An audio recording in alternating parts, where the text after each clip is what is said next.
ሁሉም የየራሱ የሆነ ነገር እንዳለው ተረዳሁኝ ዛሬ ማለት ነው። እንግዲህ አለሜ እንግዲህ ወንጀል ሰርታለች ማለት ነው። ምክንያቱም አንድ ወንጀል ሰርቶ በቁጥጥር ስር የዋለ ሰው ገንዘብ ስላላት ብቻ ማስፈታት ይሄ ተገቢ አይደለም። ለዛውም ደግሞ ብዙ ነገር ያደረገ ሰውዬ ነው።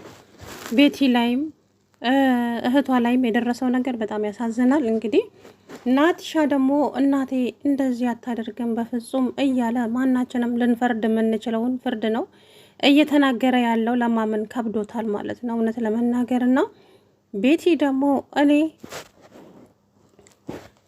አስቤው ማለት ከየትም ፈጥሬ የማወራው ነገር አይደለም። እውነታው ግን ይሄ ነው። እናት ወንጀለኛ ናት። አንድ ወንጀለኛን ሰው እኔን ደፍሮ አስረግዞ ልጁን ክዶ እንደገና እኔን ካረገዝኩ በኋላ እህቴንም ሊደፍራት ሲል ነው እህቴን ለማስጣል ስመጣ ወዴ ውስጥ ያለውን ልጅ የገደለብኝ። እህቴንም እንዳልነበረች አድርጎ እግሯን ሽባ አድርጎ እንደዛ ቀጥቅጦ ጥሏት ሄደ። ስለዚህ እኔ በቀል ነው የያዝኩት ብላ እንግዲህ በጣም ተናገረች። እናቴ እንደዚህ አታደርግም፣ በፍጹም እንደዚህ አታደርግም፣ ያዙ ይልቀቁኝ አለ ማለት ነው። ከትሁት ጋርም እንግዲህ ተጣሉ። አንቺ ከኔ ጎን ነው እንጂ መሆን ያለብሽ፣ እንዴት ከቤቲ ጎን ልትሆኚ ትችያለሽ? በፍጹም ከቤቲ ጎን መሆን የለብሽም። እኔ ከእውነት ጎን ነኝ ያለሁት። ታውቃለህ፣ ቤቲ በጣም ታሳዝናለች ከደረሰባት አንጻር። እንዴ ለምንድን ነው ከሷ ጎን የማልቆመው? እውነቷን ከሆነ በጣም ነው የምታሳዝነው። እናቴ ሳታሳዝንሽም እንዴ?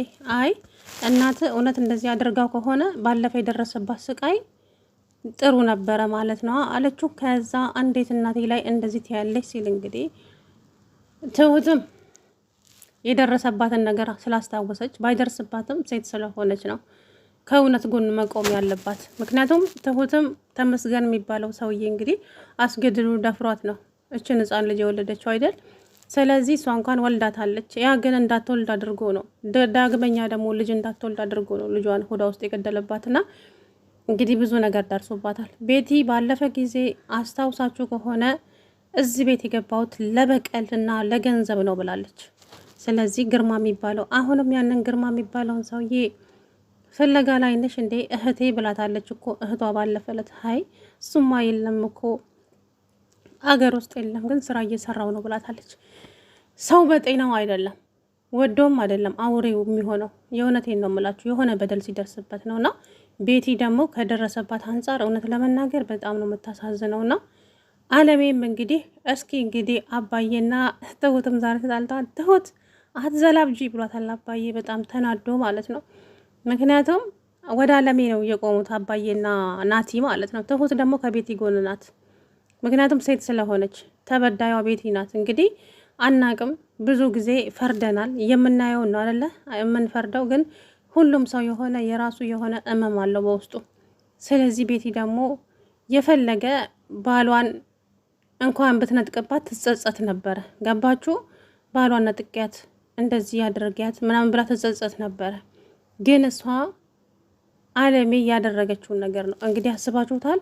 አለሜ ገንዘብ ስላላት ብቻ ወንጀለኛውን ከእስር ቤት አስመልጣ ከውጭ ከሀገርም አስወጣችሁ። ያ ማለት እነኚህ ልጆች ያለ ፍትህ እንዲኖሩ ፍትህ ሳያገኙ እህቷም እንደዚሁ ተሽመድምዳ ቀረች። እችም ልጇን አጣች። ዳግመኛ እንኳን ወልዳ እንዳትስም አድርገዋታል ማለት ነው። እንግዲህ የተናገረችው እንደዛ ነው። ትሁቴም እንግዲህ የእውነት እንባዬ መጣ። ለምን እንደም ባላውቅም አሳዘነች ለትሁቴ እንደዛ ስትነግራት ማለት ነው። ማለት የሴት ልጅ ፈተና ነው ይሄ እውነተኛ የሴት ልጅ ፈተና ነውና በጣም ነው እንባዬ መጣ። በተለይ ትሁት እንባዋ አይኗ ቅርር አድርጎ ትሁት እያስመሰልሽ ነው ወይስ እያዘናጋሽኝ ነው? አይደለም ቤቲ የምሬን ነው ምልሽ።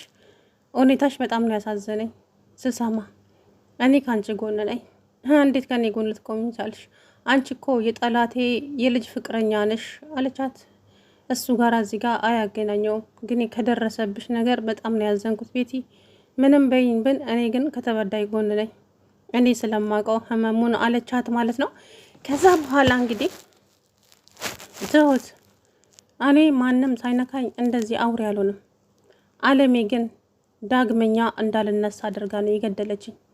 ገባሽ? ባለፈ ልጅሽ እዚህ ቤት ስትመጣ ልጅሽን ሳይ እንባዬ ማቆጣጠር ነው ያቃተኝ፣ በቃ አለመውለዴን ሳስብ። ስለዚህ አለሜ እኔ እሷ መጸጸት የነበረብኝ እኔ ነበርኩኝ። ምክንያቱም አለሜ ባትበድለኝ ኖሮ ባሏን ነጥቂያት እንደዛ አድርጊያት መጸጸት ያለብኝ እኔ ነበርኩ። ግን ያንስባታል ካደረገችኝ አንጻር ብዙ ነገር አድርጋኛለች፣ ብዙ ነገር ይነሳጥታኛለች እያለች እንግዲህ ቤቲ በጣም ተናገረች። ትሁቴ ነው ማለት ነው። ከዛ በኋላ እንግዲህ ወይዘሪት አለሜ ዛሬ ቪዲዮ ላይ አልመጣችም። ነገር ግን ያው ሊጠይቋት እናቴ በፍጹም እንደዚህ አታደርግም። ናቲ ማንኛውም ሰው ለእናቱ መሆን ያለበትን ነገር ነው እየተናገረ ያለው። ግን ደግሞ እውነት ነው። እዚች ጋ አንድ ሰው መጥፎ ነገር ሰርቷል ብላችሁ ማለቴ እናቱ አሁን ለምሳሌ የናቲ እናት እውነት ይሄንን አድርጋ ከሆነ ናቲ መቼም ይሄንን አደባብሶ ከእናቱ ጎን ይቆማል ማለት አይደለም። ሊጠይቃት ይገባል። ለምን እንደዛ አደረግሽ እንዴ? አንቺስ ልጅ አለሽ አይደለም እንዴ? ወንድም በሆነ እኮ ልጅሽ ነኝ። ምክንያቱም እኔ ላይ የሚደርሰውን ነገር አታውቂም እናቴ ብሎ መናገር አለበት እንጂ እናቴ እንደዛ አድርጋለች ብሎ ለእናቱ መሸፋፈን የለበትም ብዬ ነው ማስበው። ምክንያቱም ወንድ ሴት አይልም እዚህ ጋር ፍትህ ማለት ነው። ናቲም ደግሞ እናቱ ያስቀመጠችለትን ነው ነገ የሚያዝደው። ስለዚህ እናቴ እኮ ናት፣ እናቴም ባንዴ ካድሻት እንዴት እንደዚህ ታደርጊያለሽ እያለ እንግዲህ ትሁት ላይ ጓለባት። ተቀየርሽ፣ እኔም እያልኩ ያለሁት ከኔ ጎን ቆሚ እያልኩሽ ነው ትሁት፣ ከሷ ጎን አትቆሚ ናቲ። በዚህ ሁኔታ እኔ እናንተ አንድ ላይ የምንቆይ አይመስለኝም። ለማንኛውም ልሂድ፣ አባዬ ሲመጣ ይደውልልኝ ብላ ጥላው ሄደች። ከዛም በኋላ ከአባዬ ጋር ተገናኙና አሁን ምንድን ነው የምንላት? እውነት ይሄንን ነገር አድርገሻል ወይ? ቤቲንስ የት ነው የምታውቂያት ብለን እንጠይቃታለን። ከዛ አለሚ የምትለውን እንሰማለን።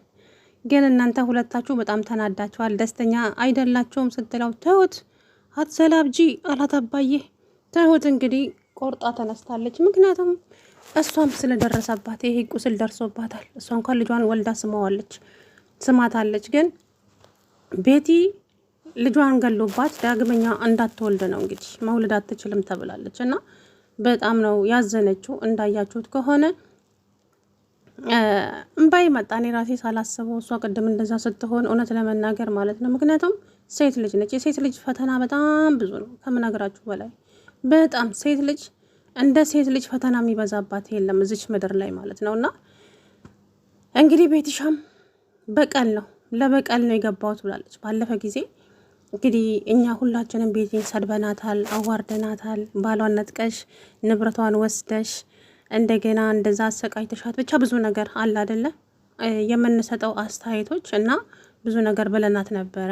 ግን ሰው ወዶ አይደለም እንደዚህ የሚሆነው፣ የሆነ ችግር ቢኖርበት ነው እንጂ ይህም ችግር እንግዲህ ዛሬ ይኸው ይፋ ሆነ ማለት ነው። እህቷ እንግዲህ ሕክምናውን ትጀምራለች ብላታለች። ልጁም ደግሞ እንግዲህ ፍቅረኛ ተብዬው እየተንከባከባት ይገኛል። ግን እህትሽ አሁን እንደዚህ በቀል ከሆነ ይሄንን በቀል ቶሎ ብለን ማስቆም አለብን። ይሄ በቀል ምንም አይጠቅምም። እኔ መቼ ነገረችኝና የነገረችኝ ነገር እኮ የለም እያለች እንግዲህ ልጅቱን በጣም ተጨንቃለች ማለት ነው። አለሜ መሞት ነበረባት፣ ለምንድን ነው የተረፈችው እያለች እንግዲህ ቤትዬ ከዛም ትሁቴ እንግዲህ ቤትዬ የእውነት በጣም አዝኛለሁ በደረሰብሽ ነገር። እኔ በቃ ትሁት አትደልኝ በእናትሽ፣ አንቺ እኮ የጠላቴ ፍቅረኛ ነሽ። እሱ ጋር ከዚህ ጋር አገናኘው ቤቲ። ከደረሰብሽ ነገር ግን በጣም አዝኛለሁ ስለ እውነቱ። እንዴ በጣም ብዙ ነገር ደርሶብሻል። ግን ደግሞ እኔ ከእውነትና ከተበዳይ ጎን ነኝ። ምንጊዜም ከተበዳይና ከእውነት ጎን ነው የምቆመው ቤቲ። እና እኔ ከአንቺ ጎን ቆም ያለው አለቻት። ገባችሁ? ከአለሜ ጋር መቆም የለባትም ትሁት። አለሜ የእውነት ይህንን ነገር አድርጋ ከሆነ በፍጹም ከአለም ጎን መቆም የለባትም። ገና ለገና ልጇ የኔ ባል ይሆናል ብዬ ኧረ እውነት ልደብቅ? በፍጹም።